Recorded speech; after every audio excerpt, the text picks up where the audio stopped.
Hello all. Today I just wanted to discuss a bit about Maldives, our neighboring country, which has been in the news, big time news in the last few months at least. So it's been our neighboring country, and we have had very good relations until about 10 years ago. So if you are of my age, then we would be hearing a lot about one of their previous leaders called Abdul Gayoom, who was the last most pro Indian leader then.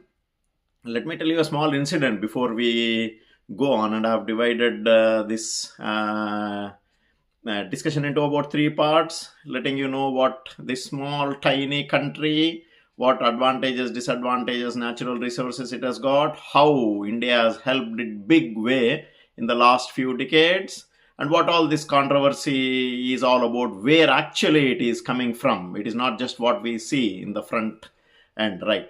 So basically in 1998 this Abdul Gayoom was the president, and there was a big time coup by the opposition, and there were only landlines, no mobiles then, so he could get hold of one of those cordless landline, and he directly dialed the Indian prime minister and told him that I am hiding under a desk and the opposition is trying to take over the presidential palace. So India immediately rushed a couple of big Indian Airlines, sorry, not Air India, Indian Air Force jets, and then everything was rescued and put back in place. Like that is the way India has helped this country. Just a bit of a small comparison about what this country is with tiny country compared to India is. India is about 11,000 times more than this. So this country has about 1,000 islands, and out of which only 200 are in use because they are too tiny. And this country is just about 2 meters over the sea level, and then possibly, if I am not wrong, this is going to be under the ocean in about 50 years time. So the total area of all the islands put together is about 298 square kilometers. And then I have visited the capital city Male about 10 years ago. End to end, one border to other border, the capital city is about 5 minutes drive really. And in Hyderabad, if I have to drive from east to west, it will take me about 2.5, 3 hours, or even an hour by a fast ride over the outer ring road really. So that's how small the tiny country is. Population is about 5 to 6 lakhs, total population, not the voters, compared to about 140 or 143 as on today Indian population. And compare the economy, India is 3.9 or 4 trillion economy, fifth in the world, on the brink of crossing Japan soon in the next few months. And this country is about 5,000 million. And out of that 5,000 million, about 30-40% comes from tourist as in an economy, and the rest of it is fish, shrimp, which again, a lot of export from that country comes back to India. So that is how tiny and dependent on India is, and there is so much controversy.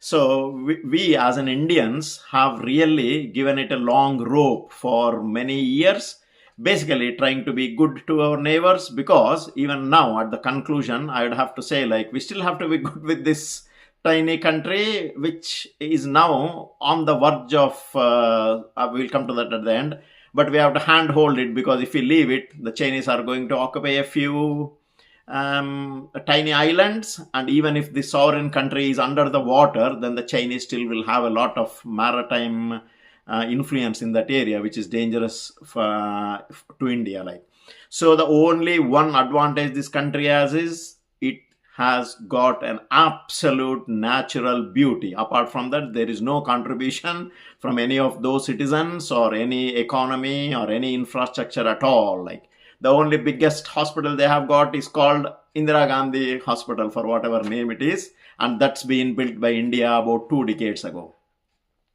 India has helped it big time over the last few decades, helped build its economy, helped build its clean water storage, and other things. The big hospital in 2004, after the tsunami, it was only in India which was the first to reach there.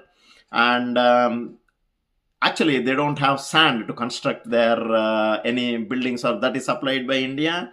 And in 1998, I told you that that was the big coup that happened via the opposition, and then Gayoom was saved by India. And then coming back to the tourist as an economy, the three top countries which send their or the tourists which go is India the top, China the second, Russia the third, and India contributes about 30 to 40% of the tourists who come there. Approximately about 17 lakhs tourists visit this country, and then 30% were previously from India, not anymore. It's dropped by about 60-70% because of all the controversy that's been happening in the last few months, right? So just to, apart from the natural beauty, no other merits, no natural resources. And the Indian citizens have to know this very, very clearly. It is 100% Islamic country, and it's got Islam as in its constitution. It doesn't employ a non-Muslim. It doesn't no way give citizenship to a non-Muslim. Out of the 5 lakh people, the workforce, 100% of the workforce that comes from outside the Maldives is from Bangladesh, just because they belong to the same religion. Indians are not allowed to work, and Indians will never be given a citizen if you are a Hindu. It's very, very clearly written. I'm not trying to create anything new. So no natural resources, huge, big time corruption. You'll have to see how not the non-governmental, a private type of corruption happens under the arms. You'll have to visit the place to feel about it. Right. So now let us come to what all exactly is this controversy. So like in India, Congress wants to come to power, but it has got only one slogan, Modi Hatao. So the same thing, the current president, Muzu, wanted to come to power. There is nothing else, like there is no infrastructure, what he can promise, or new resources, or new, better ways of life. So the only thing he found is India out. What is there for India to be out? We have not even got a platoon of an Indian army, air force, or a navy. There are about 88 army officers who are salaried by the Indian taxpayers, and we got 2 helicopters and an air ambulance that's been gifted by India in 2008 just to maintain those helicopters and the Dornier aircraft. The 88 army people are there and the air force people are there just to help airlift people if they are unwell in those small islands, and they were usually brought to the Indian mainland for treatment. Now, when so he wanted to come to power, and then he used this word India out, and that is what is India. There is nothing else. Like in the process, he has damaged the economy, he has damaged the tourists, and now they are at the brink of bankruptcy. Now the finance minister of Maldives has come over to India, and he is trying to say, for mutual benefit, we will deepen the relations. Where are the relations?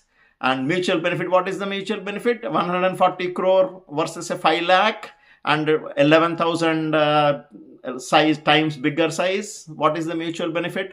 And for a start, there are about 3 miscreants or who were ministers in this newly formed government who called our prime minister names and everything, and they have apologized. They have been booted out, but the prime minister has not still apologized on behalf of them or their ministry. And the finance minister wants to come on their external affair, or the foreign minister wants to come to India and hold road shows, beg for tourists to return back and help them in their economy. So for a note, now this is on the brink of being completely, it's already been infiltrated by the ISIS and the loads of these terrorist organizations. I don't want to take their names. And they are at a big crossroads about what their economy is going to be, how they are going to tackle their terrorism and the terrorism and their internal security. So it's very, very clear that they don't encourage any non-Muslim. And the most recent incident of about harming an Israeli and a few Indian tourists. So when and if you are wanting to go, just because of this, now deciding not to go to the Maldives, the tourism to Sri Lanka and our own Lakshadweep has gone up by about 3,000, 4,000%. So just think about all this. Keep this in mind if you are wanting to go for a holiday in the Maldives. Thank you.